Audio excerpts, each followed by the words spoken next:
Boa noite, irmãos. A paz seja convosco. Abra sua Bíblia na Epístola de Judas, versículo 1.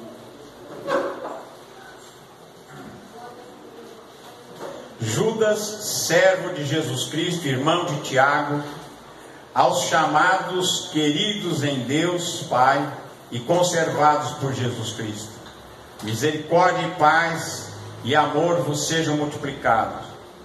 Amados, procurando eu escrever-vos com toda a diligência acerca da salvação comum, tive por necessidade escrever-vos e exortar-vos a batalhar pela fé que uma vez foi dada aos santos. Porque se introduziram alguns que já antes estavam escritos para esse mesmo juízo, homens ímpios que convertem em dissolução a graça de Deus e negam a Deus, o único dominador e Senhor nosso Jesus Cristo. Mas quero lembrar-vos, como quem já uma vez soube isto, que havendo o Senhor salvo um povo e tirado da terra do Egito, destruiu depois os que não creram. Amém até aqui. Senhor nosso Deus e Pai, em nome de Jesus, nós lemos aqui a Tua palavra, Senhor. Fala conosco. Nós te pedimos em nome de Jesus. Amém. Amém. Judas, irmão de Tiago, apóstolo do Senhor, comecinho da igreja, e ele adverte a igreja que a nossa vida cristã é uma batalha constante e que nós temos que lutar pela fé que uma vez nos foi dada, que nós temos que defender a nossa fé, defender esta fé que nós recebemos através da pregação do Evangelho, através da verdade que há em Cristo Jesus nosso Senhor, e que cada um de nós, durante a nossa vida que vivemos aqui, nós temos que defender essa fé.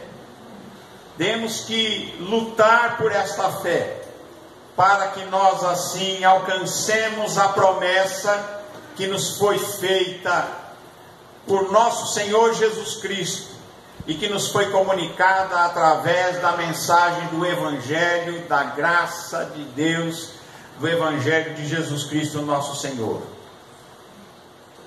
Quando Judas fala isso, veja bem, a igreja cristã estava no seu começo, mas a igreja de Cristo na face da terra sempre teve que enfrentar os inimigos da fé, aqueles que se levantam e tentam introduzir no meio da igreja, no seio da igreja, introduzir heresias, introduzir fábulas, introduzir aquilo que não é evangelho, introduzir aquilo que muitas vezes é superstição, aquilo que não é a verdade que está em Cristo Jesus nosso Senhor. Por isso, naquele tempo, já Tiago dizia: batalhe pela fé, defenda esta fé que um dia foi te dada. Uma fé, esta fé simples, que um dia foi entregue aos santos, foi entregue a você também. E esta palavra, ela é muito atual. Esta palavra não é uma palavra que é um aplicativo para aquele tempo, mas é uma palavra que ela atravessou os séculos, e através dos séculos nós precisamos realmente, a igreja precisou defender a sua fé, precisou se alicerçar em Cristo Jesus e enfrentar aquilo que não é evangelho, aquilo que realmente é uma falsificação. Porque enquanto Jesus, ele nos deixou o evangelho, os apóstolos pregaram o evangelho, diz aqui a palavra de Deus que se introduziram já naquele tempo, nos começos, se introduziram falsos mestres, falsos doutores, falsos pastores, falsos líderes, que introduziram junto com a mensagem do Evangelho, colocaram outras coisas que não são o Evangelho verdadeiro e não é nada parecido com Jesus. Então, quando você ver algo estranho, você se pergunte, quando você ver qualquer coisa, leia nos Evangelhos, leia nas cartas, leia no Novo Testamento, veja Jesus, veja os apóstolos, vejam como eles agiam, como eles falavam, o que eles falavam, como falavam, e realmente você vai notar que tem coisa que não tem nada a ver com o Evangelho e não tem nada a ver com esta fé que uma vez foi dada aos santos. E é por isso que através dos séculos, e muito mais agora quando nos aproximamos do final dos tempos, quando nós temos que realmente ficar no Evangelho simples de Jesus Cristo, e não correr atrás de fantasias, não correr atrás de show, porque muita gente está pensando e está querendo um show, né? Então, para encher a igreja, faz-se um show, e o show enche, e todo mundo vai atrás do show, mas a palavra do Evangelho mesmo, muitas vezes está longe. Muitas vezes as pessoas colocam pendulicários e coisas para atrair a atenção, porque o povo, principalmente o povo brasileiro, é muito assim, é muito supersticioso. Já vem desde a fundação do Brasil, da mistura que aqui houve. Os índios eram supersticiosos, os africanos que vieram também trouxeram as suas superstições, os europeus também tinham suas superstições. Então dessa mistura toda evoluiu, e o povo brasileiro gosta muito de alguma coisa mística, e embora muitas vezes ele não discerne qual é a origem daquilo, então muitas vezes é enganado, porque não observa as palavras do Senhor Jesus, não observa o modo de agir de Jesus, o modo de agir dos apóstolos, dos primeiros cristãos registrados aqui na Bíblia, Paulo, Pedro, João, e nós vemos que era uma maneira muito diferente do que muitas vezes as pessoas querem apresentar. Existe uma tendência nesses dias de um retorno a judaísmo. As pessoas acham que tudo que é de Israel, tudo que é judaico, é uma coisa que deve ser colocado nas igrejas. Não é verdade? Então, com isso, muitas vezes estão voltando para a sombra, porque muitas coisas do Antigo Testamento, a palavra de Deus diz que aquelas coisas eram sombras das coisas que havia de manifestar, mas quando se manifestou Cristo Jesus, a sombra desapareceu. Quando você acende a luz, a sombra desaparece.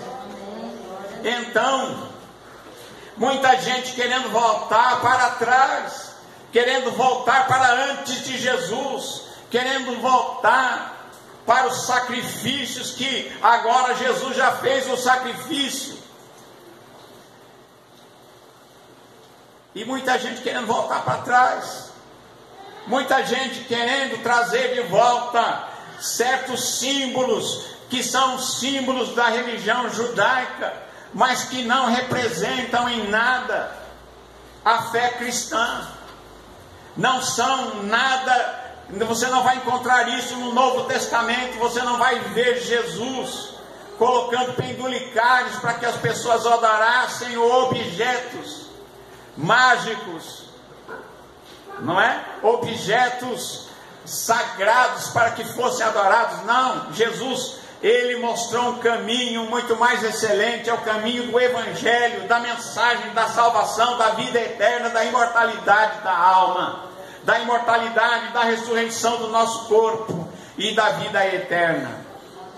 O que Jesus veio anunciar é algo poderoso, e o Evangelho, ele deve ser realmente esta fé no Evangelho e em Cristo Jesus, na simplicidade que há no Evangelho, deve ser defendida. Você tem que defender a sua fé, para que você não acabe indo atrás de alguém que se diz um grande personagem, e aí você vai atrás do culto à personalidade de certos líderes humanos que se dizem grande coisa e na verdade não são nada. Não são nada.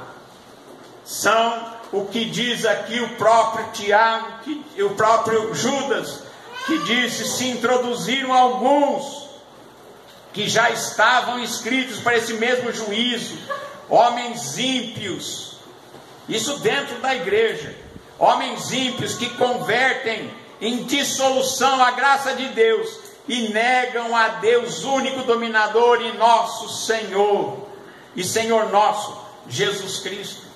Eles negavam que Jesus Cristo era Deus, eles negavam, acabavam com essa impiedade, essa falsificação. Eles estavam levando o povo a uma ação negativa, a algo mentiroso. E a mentira, vocês sabem quem é que é o pai da mentira? O pai da mentira é o diabo. E muita gente nos nossos dias, muita gente fica atrás de procurar algo muito especial e acaba encontrando esses falsificadores do Evangelho.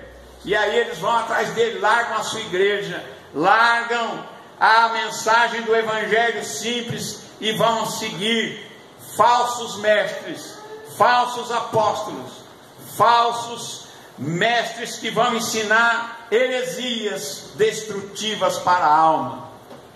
E qual a consequência disso?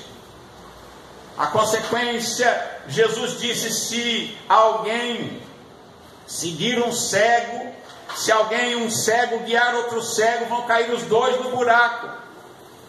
Significa que há perigo para a alma, há perigo para a eternidade. Nós estamos tratando de vida eterna, não é uma brincadeira. Nós não estamos aqui brincando de culto, nós estamos aqui brincando de igreja, mas nós estamos aqui falando para almas imortais, para pessoas que vão estar um dia nos céus, na salvação, ou estarão perdidas. A Bíblia, Jesus diz que existe salvação, existe perdição, e que ambos são eternos. A salvação é eterna e a perdição também é eterna. O castigo, a sentença condenatória, ela é eterna. Não haverá uma mudança através dos milênios, através dos éons de tempo. Não haverá mudança. O perdido continuará perdido para a eternidade, e o salvo continuará salvo para a eternidade. Então é disso que nós tratamos, e é disso que a igreja é chamada a prestar atenção. Leia a Bíblia, leia o seu Novo Testamento, pelo menos umas 50, 100 vezes, até você entender.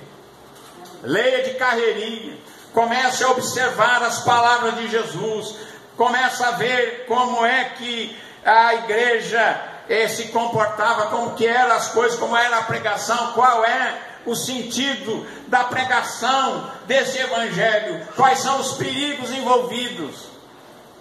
Existem perigos na área espiritual. Não pensem vocês que não existissem perigos.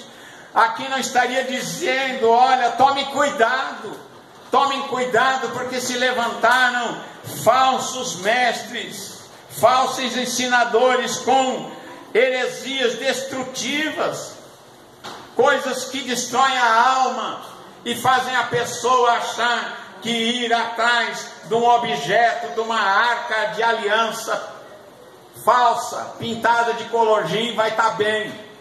Não está bem. Não está bem. E as pessoas andam para lá e para cá e colocam lá símbolos judaicos e colocam lá doutrinas judaicas e se afastam da simplicidade que há em Cristo Jesus, nosso Senhor. Fora ainda as seitas heréticas que negam a Jesus Cristo como Senhor, negam a Jesus, que Jesus é Deus. Seitas heréticas que já mais antigas, que trouxeram heresias destrutivas, instalaram a poligamia como meio de crescimento da igreja, instituíram a volta à lei e desviaram as pessoas de Cristo Jesus, nosso Senhor, e da graça, porque introduziram que você, para ser salvo, precisa da graça e da lei. E a palavra de Deus diz que a salvação, ela não vem de obras para que ninguém se glorie, e que Cristo Jesus nos livrou do pecado e da lei do pecado e da morte. Jesus Cristo nos livrou da lei do pecado e da morte, e a salvação é pela graça, e pela graça e pela misericórdia, e pelo sangue de Jesus e o seu sacrifício na cruz do Calvário. Amém? Então, gente, nós precisamos tomar cuidado. Nem tudo que reluz é ouro. Não é tudo que parece que é ouro não. Não é tudo que parece evangelho é. Então é por isso que eu digo a vocês: leiam as Escrituras, compreendam as Escrituras, o Novo Testamento principalmente, onde fala de Jesus e mostra como é que nós devemos viver. E ele diz aqui: quero lembrar-vos, como quem já de uma vez soube isto, que havendo o Senhor salvo um povo, tirando da terra do Egito, destruiu depois os que não creram. Aqueles que não creram pereceram no deserto. Diz aqui também os anjos que não guardaram o seu principado, mas deixaram a sua casa e vieram para cá, ou deixaram a sua dimensão e vieram para esta terra. E diz aqui que ele reservou na escuridão e em prisões eternas até o dia do juízo final. Se Deus não perdoou nem esses anjos que fizeram essa atrapalhada lá no começo do Gênesis, e aqui eu não estou falando de demônios, está falando dos Benai Elohim lá do capítulo 6, que viram as filhas dos homens e quiseram criar uma prole, ter filhos. E Deus os guardou, os prendeu em cadeias eternas até o dia do juízo. E Deus assim também, ele assim como Sodoma e Gomorra e as cidades circunvizinhas, que havendo se corrompido como aqueles anjos, indo após outra carne, outro DNA, outra natureza, foram postas, por exemplo, sofrendo a pena do fogo eterno.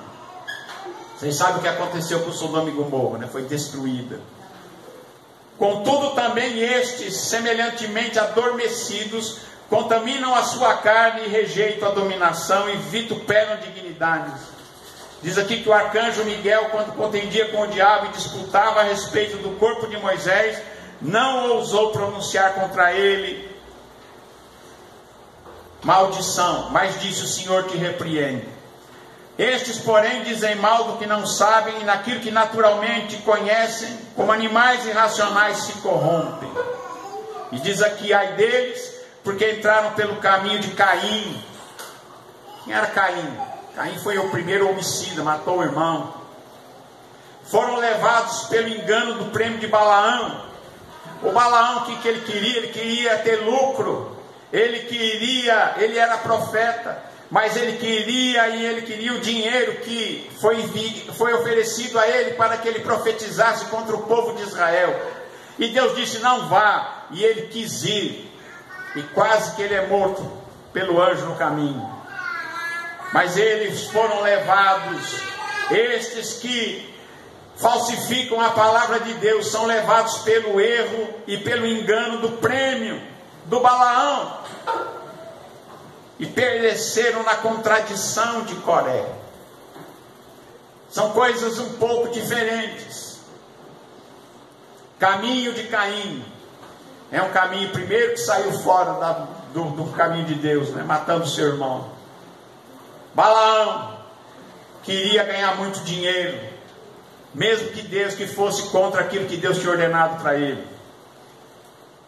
E a contradição de Coré foi aquele que se levantou contra Moisés, dizendo: a todo o povo é santo, todo mundo aqui pode ser líder do povo de Israel. E no fim a terra se abriu diante deles, debaixo deles e de todas as suas famílias, né? Estes que falsificam a palavra de Deus, estes que introduzem doutrinas erradas, doutrinas malignas, que não expressam a verdade de Deus, diz aqui que eles são manchas em vossas festas de amor, são manchas, são banqueteando-se convosco e apacentando a si mesmos sem temor, são nuvens sem água. Sabe nuvem sem água?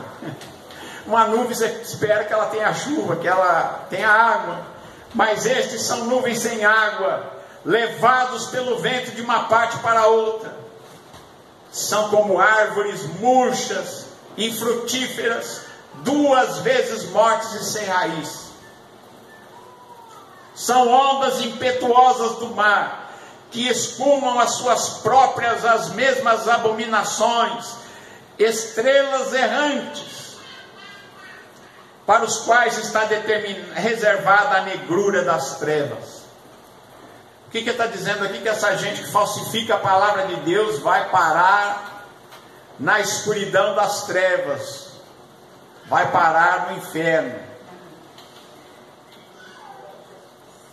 E irmãos, o povo de Deus tem que ser um povo inteligente, tem que observar a Escritura, tem que ler o Novo Testamento, tem que entender Jesus, tem que conhecer Jesus, tem que ser convertido e tem que se arrepender dos seus pecados e realmente seguir o Evangelho de Cristo Jesus com simplicidade e com o coração puro, voltado para o Evangelho, para Jesus, sabendo que Ele é o nosso Senhor e o nosso Salvador e que não existe mais nada que possa nos salvar. Não há outro nome dado entre os homens pelo qual a gente pode ser salvo.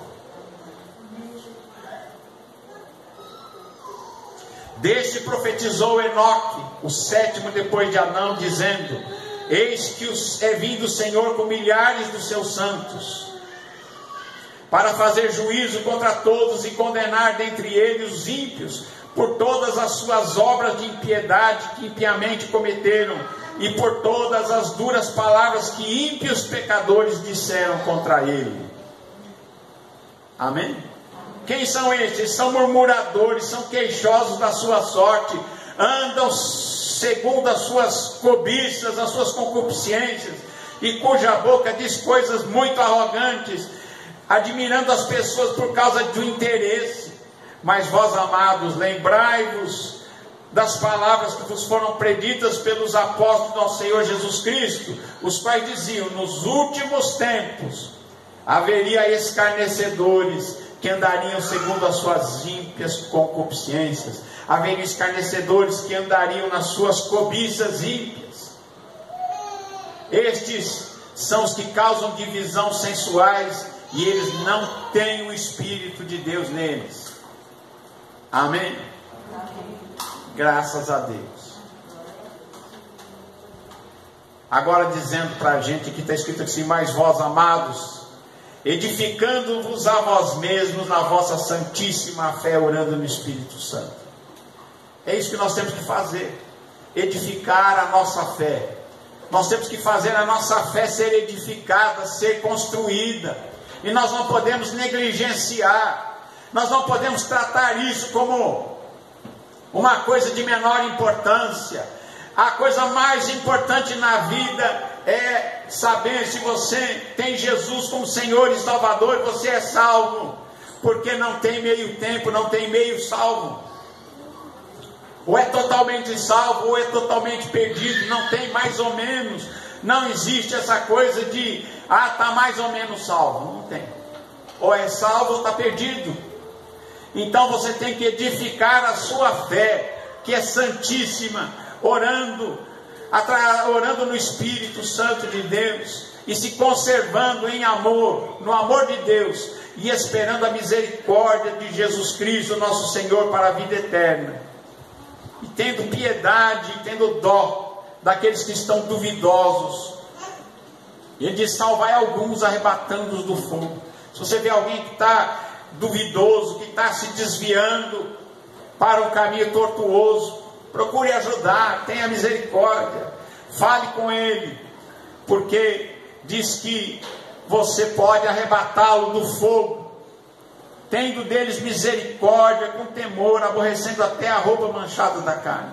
Diz: ora, aquele que é poderoso para guardar de tropeçar, e apresentar-vos irrepreensíveis com alegria perante a sua glória, e ao único Deus Salvador nosso, por Jesus Cristo, nosso Senhor, seja glória, majestade, domínio e poder, antes de todos os séculos, e agora e para sempre. Amém. Misturavam doutrinas estranhas, misturavam coisas que não poderiam ser colocadas. Amém? Tem muita gente que acha que é tudo igual. As coisas não são todas iguais. Tem muita coisa que é muito diferente. Parece igual, mas não é igual. Amém? Por isso você tem que ficar no Evangelho. Você precisa conhecer esse Evangelho. Se dedique a conhecer. Se dedique a realmente ficar firme com Jesus e defenda a sua fé. Porque nós não temos aqui pregado a Jesus Cristo através de fábulas compostas artificialmente, nem de fábulas, nem de invenções humanas, mas temos pregado simplesmente o Evangelho da graça de Deus.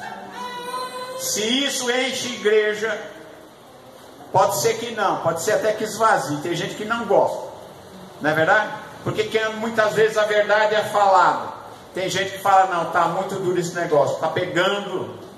E nós não estamos falando aqui de roupa, não estamos falando aqui de nada disso. Nós estamos falando de realmente transformação no coração.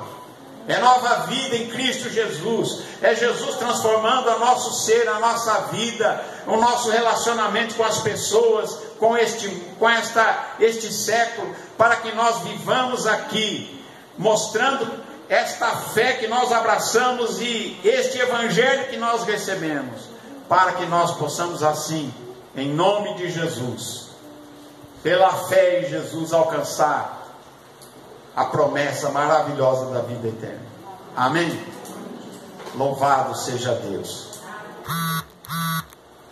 Lute pela sua fé, defenda a sua fé, conheça a palavra de Deus, conheça a mensagem deste Evangelho poderoso. Amém? Graças a Deus. Nós vamos. Que Deus abençoe a você e a sua família também, em nome de Jesus. Amém.